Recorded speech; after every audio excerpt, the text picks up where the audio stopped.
Menonton video ini, kalian diharapkan akan bisa memahami persamaan kuadrat yang tidak bisa difaktorkan, lalu menentukan akar persamaan kuadrat dengan metode rumus ABC, lalu mengenal konsep diskriminan, dan yang terakhir, nanti kita akan mencoba untuk menyelesaikan masalah-masalah terkait akar-akar persamaan kuadrat. Oke, langsung aja kita mulai ke yang pertama, memahami persamaan kuadrat yang tidak bisa difaktorkan. Oke, dan untuk mengingat lagi cara menentukan akar persamaan kuadrat dengan memfaktorkan. Misalkan di sini ada x kuadrat ditambah 4x ditambah 4. Kita catat info pentingnya dulu ya.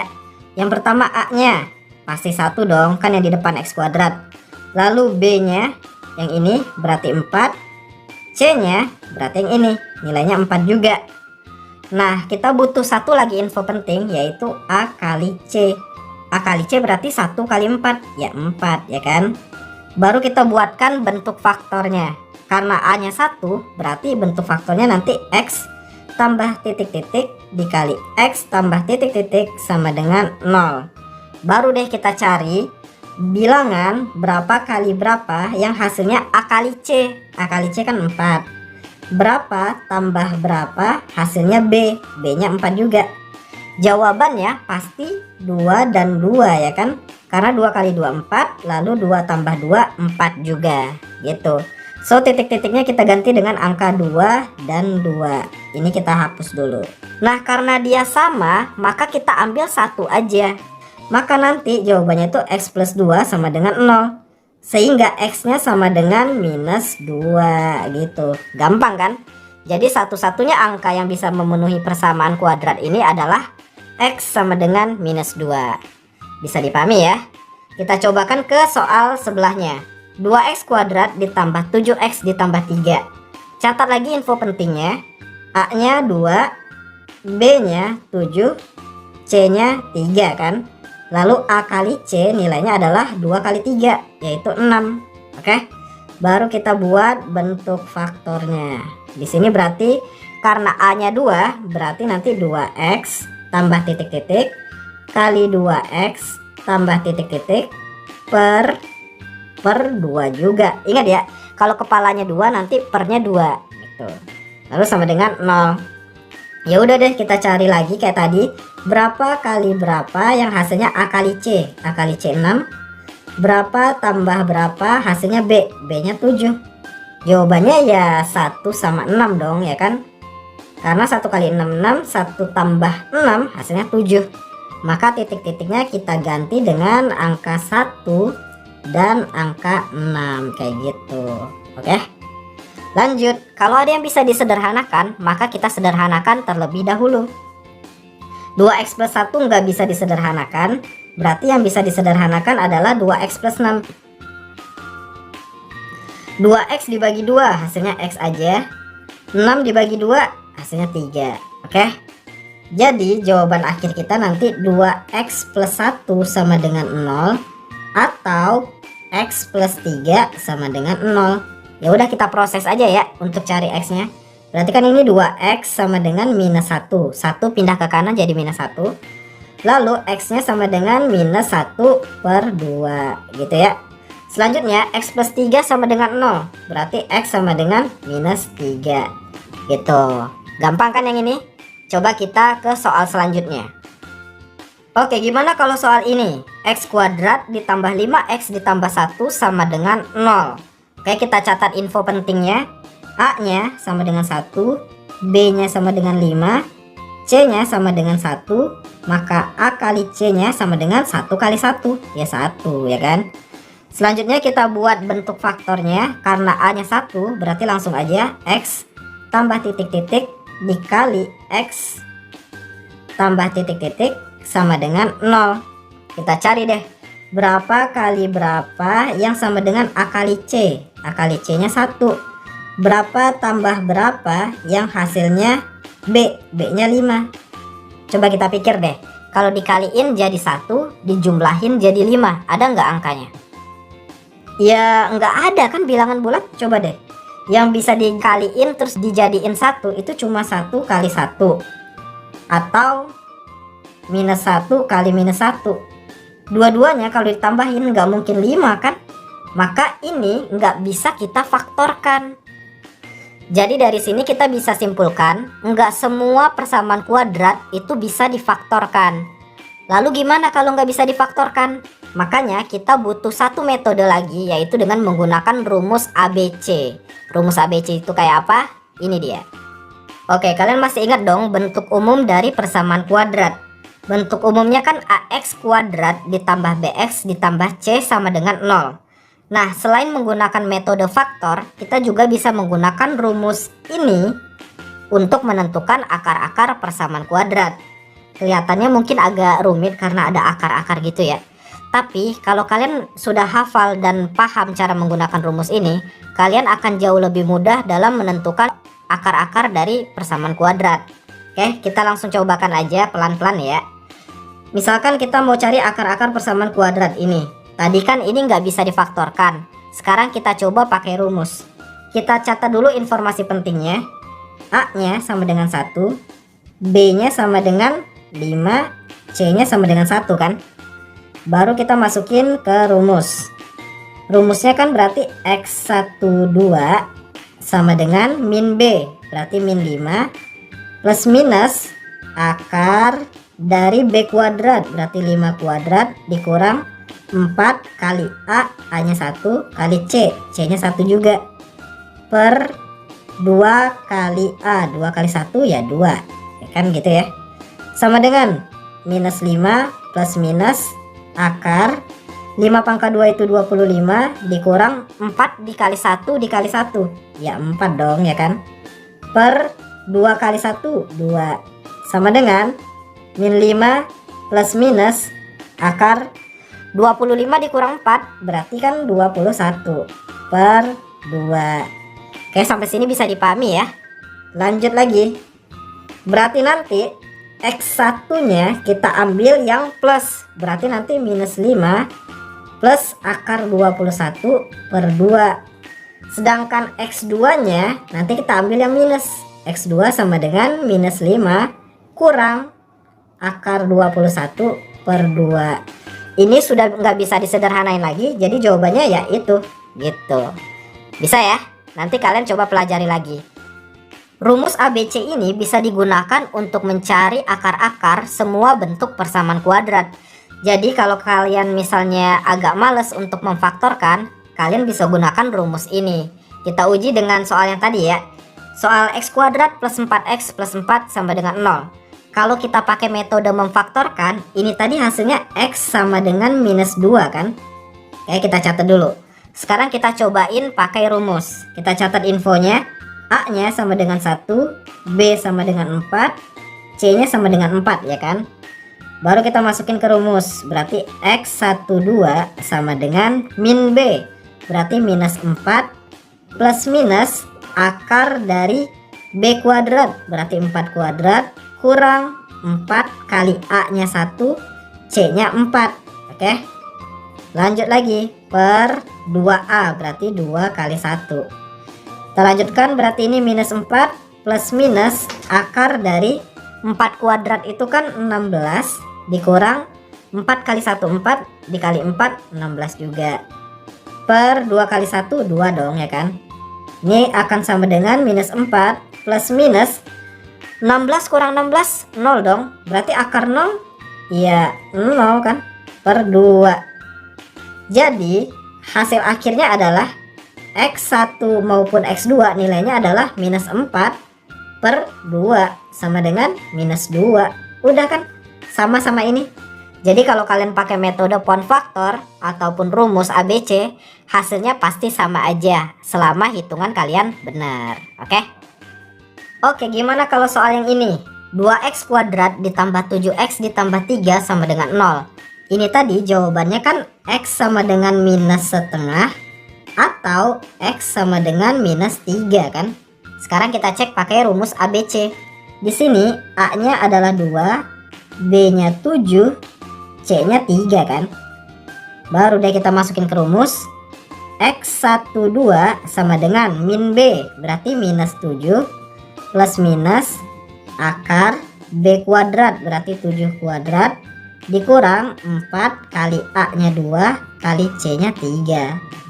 per 2A, berarti 2 kali 2. Sama dengan minus 7 plus minus akar 7 kuadrat, berarti 49, dikurang 4 dikali 2, 8, 8 dikali 3, 24. Per 2 kali 2, 4 ya kan. Sama dengan minus 7 plus minus akar dari 49 dikurang 24, berarti kan 25 per 4. Oke ya. Kita lanjutkan perhitungannya. X1 nya kita ambil yang positif, berarti minus 7 ditambah akar 25 per 4. Kita lanjutin dulu ya.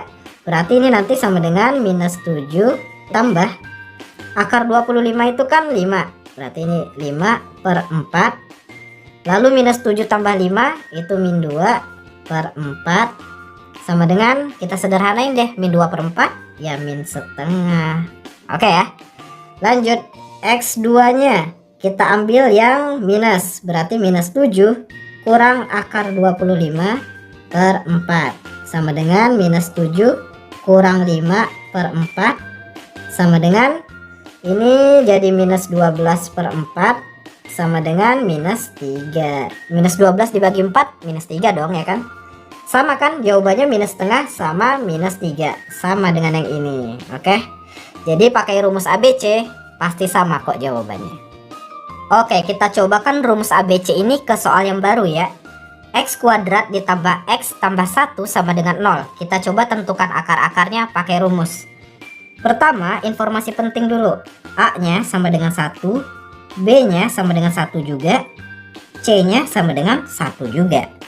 Lalu kita masukin deh ke rumus ABC, berarti X12 sama dengan minus B, berarti minus 1, plus minus akar dari B kuadrat, berarti 1 kuadrat, dikurang 4 dikali A nya 1, C nya 1 juga, per 2A, berarti 2 kali 1. Sama dengan ini minus 1 plus minus akar dari 1 kuadrat, ya 1 dong ya kan. Kurang 4 kali 1 kali 1, ya 4. Per 2 kali 1, 2. Sama dengan minus 1 plus minus akar dari 1 kurang 4, ya minus 3 dong ya kan. Per 2. Oke ya, bisa dipahami kan sampai sini? Nah, kalau kalian perhatikan baik-baik, sampai di sini tuh sebenarnya ada yang aneh. Kenapa? Karena ada akar negatif, ya kan? Ingat kan di pelajaran bentuk akar, kalau misalkan ada akar negatif, berarti tidak ada hasil yang real, ya kan? Nah, Pak Beni tuliskan di sebelahnya nih. Berarti kalau misalnya nanti ada akar minus 3 kayak gini, berarti kan ini jawabannya ya tidak ada akar real. Nah, terus gimana? Ya udah, kalau misalnya nanti dalam perhitungan ada akar negatif, berarti kalian berhenti aja menghitungnya, karena jawabannya pasti tidak ada akar real. Oke, kenalkan konsep penting yang menentukan apakah suatu persamaan kuadrat itu ada akarnya atau nggak ada akarnya. Berarti kalau kita perhatikan, yang di dalam akar ini, dia kan menentukan banget tuh apakah ada akarnya atau enggak. Kalau hasilnya positif, ya ada akarnya. Tapi kayak gini tadi, kalau negatif berarti kan nggak ada akarnya. Nah, yang di dalam bentuk akar ini nanti disebut dengan diskriminan. Nah, kayak apa diskriminan itu? Ada di slide selanjutnya. Oke, ini dia konsep diskriminan. Kalau misalkan bentuk umum persamaan kuadrat itu AX kuadrat tambah BX tambah C sama dengan 0, maka diskriminan yang disimbolkan dengan D besar ini itu sama dengan B kuadrat dikurang 4AC. Oke ya. Nah, di sini ada keterangannya nih. Kalau nilai D itu lebih dari 0, maka akar-akarnya pasti ada 2 buah dan berbeda. Kalau misalkan D-nya sama dengan 0, berarti akar-akarnya ada 2 sebenarnya, tapi sama. Gitu. Nah, kalau nilai D-nya kurang dari 0 atau minus, kayak tadi ya, misal kalau di dalam akar itu minus, maka nilai akar-akarnya itu nggak ada yang real. Atau bisa disebut akar-akarnya nanti imajiner, kayak gitu. Oke, sekarang kita cek ke persamaan kuadrat yang tadi sudah kita bahas. Oke, kita balik lagi ke soal yang sudah kita bahas sebelumnya. Jadi kita cek diskriminan masing-masing soal ini, oke? Soal pertama, x kuadrat ditambah 4x ditambah 4 sama dengan 0. Kita tadi udah hitung, kalau nilai x-nya nanti pasti minus 2 kan? Nah, sekarang kita coba hitung diskriminannya. Di sini A-nya pasti 1, B-nya 4, C-nya 4. Nah, diskriminan kan rumusnya tadi D sama dengan B kuadrat kurang 4AC, ya kan? Nah, B-nya kan berarti 4 tuh. Jadi 4 kuadrat kurang 4 kali A-nya 1, C-nya 4 juga. 4 pangkat 2 berarti 16 dikurang 4 kali 1, 4 dikali 4, 16 lagi. Berarti ini sama dengan 16 kurang 16 sama dengan 0 dong, ya kan? Nah, lihat tadi di slide sebelumnya, kalau D-nya sama dengan 0, maka akar-akarnya ada 2, tapi sama kan? Coba kita cek. Tadi kan akar-akarnya ya X sama dengan min 2. Makanya kalau kita udah cek D-nya 0, pasti akar-akarnya cuma 1 kayak gini. Bisa dipahami ya? Lanjut ke soal sebelahnya. Di sini A-nya 2, B-nya 7, C-nya 3. Kita tadi udah tahu kalau akar-akarnya ada 2, minus setengah sama minus 3. Sekarang kita coba cek diskriminannya. D sama dengan B kuadrat berarti 7 kuadrat kurang 4 kali A-nya 2, C-nya 3. Lanjut ya, 7 pangkat 2 berarti kan 49 dikurang 4 kali 2, 8 kali 3, 24 ya. Sama dengan 49 kurang 24 berarti 25 kan. Diskriminannya 25, itu lebih dari 0 kan. Kita cek tadi catatannya. Kalau diskriminan lebih dari 0, maka ada akar sebanyak 2 buah dan berbeda. Benar kan, berbeda akar-akarnya. Yang satu minus setengah, yang satu lagi minus 3. Kayak gitu, bisa dipahami ya. Kalau diskriminannya lebih dari 0, akarnya ada 2 dan berbeda. Next, kalau soal ini tadi akar-akarnya nggak ada, tidak ada akar real. Kita coba cek diskriminannya. A-nya sama dengan 1, B-nya 1, C-nya 1. Diskriminannya D sama dengan B kuadrat kurang 4AC. B kuadrat berarti B-nya 1 kuadrat kurang 4 kali A-nya 1, C-nya 1 juga. Sama dengan 1 kurang 4 kali 1, 4 kali 1 lagi tetap 4. Sama dengan minus 3. Nah, diskriminannya sekarang minus 3. Ingat tadi kan, minus 3 itu kan kurang dari 0 dong, ya kan? Nah, makanya kalau dia kurang dari 0, maka akar-akarnya tidak ada yang real. Gitu, bisa dipahami ya konsep diskriminan ini?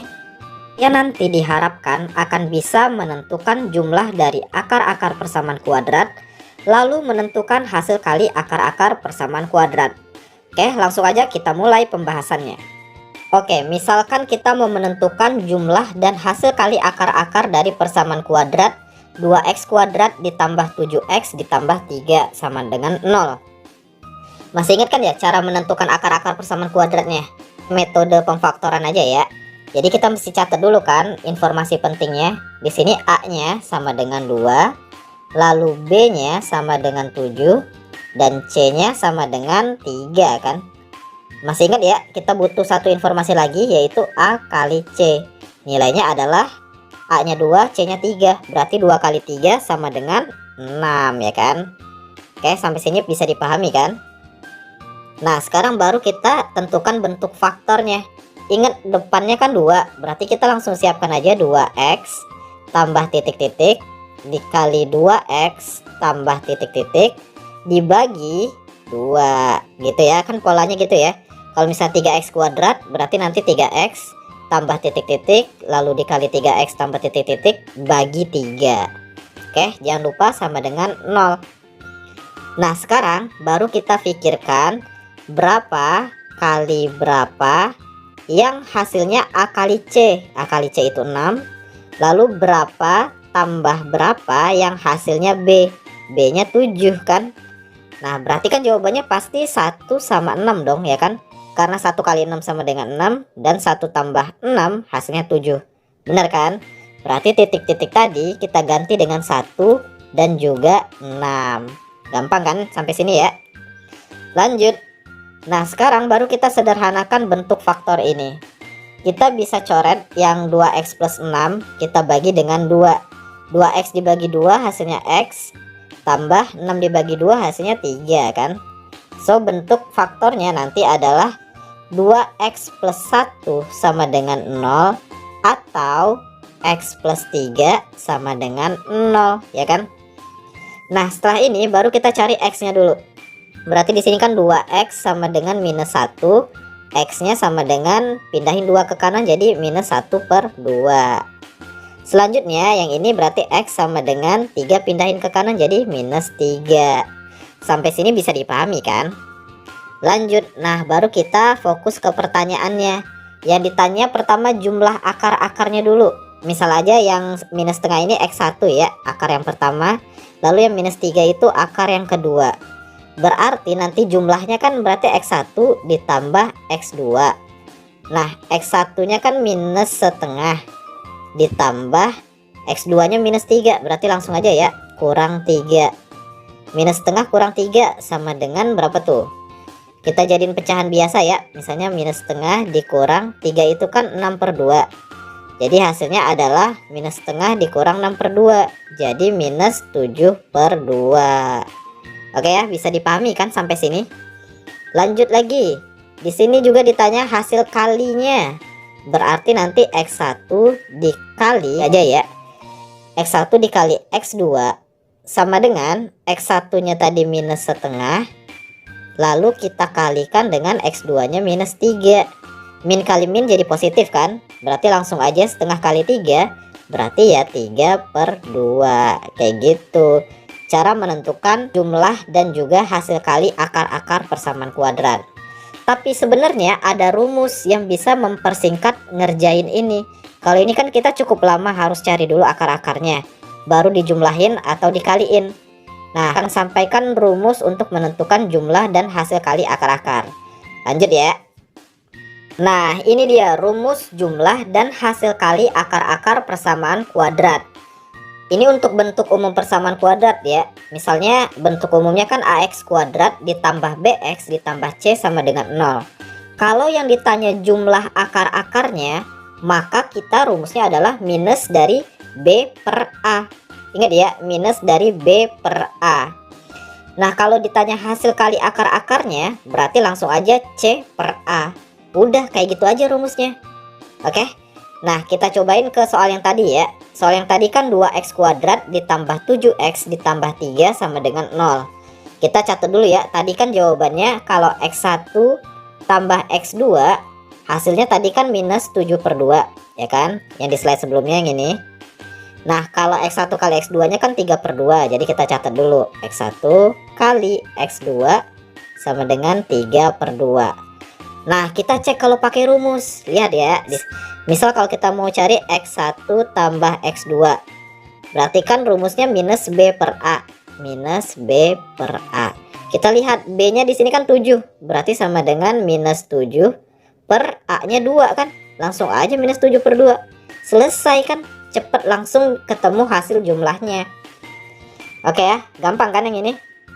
Lanjut, coba kalau misalnya kita mau cari hasil kalinya. Berarti kan x1 dikali x2. Di sini rumusnya adalah c per a. C nya adalah 3. Berarti 3 per a nya tadi 2 kan. 3 per 2. Udah langsung ketemu jawabannya. Gampang banget kan. Jadi kalau misalkan ada persamaan kuadrat terus ditanya jumlah akarnya atau hasil kali akarnya, kalian pakai rumus ini aja, akan jauh lebih cepat untuk mengerjakannya. Gitu ya. Atau soal lagi supaya kalian makin paham. Persamaan 3x kuadrat ditambah 7x ditambah 4 sama dengan 0. Memiliki akar-akar x1 dan x2. Tentukanlah nilai dari x1 tambah x2. Nah ini gampang ya, kita langsung aja pakai rumus yang ini yang ada di kotak kuning. Jadi kita lihat dulu ya. Di sini kan a nya sama dengan 3, b nya sama dengan 7, c nya sama dengan 4. Yang kita butuhkan min b per a. Ya udah kita langsung masukin ke rumus. X1 tambah x2 sama dengan minus b per a.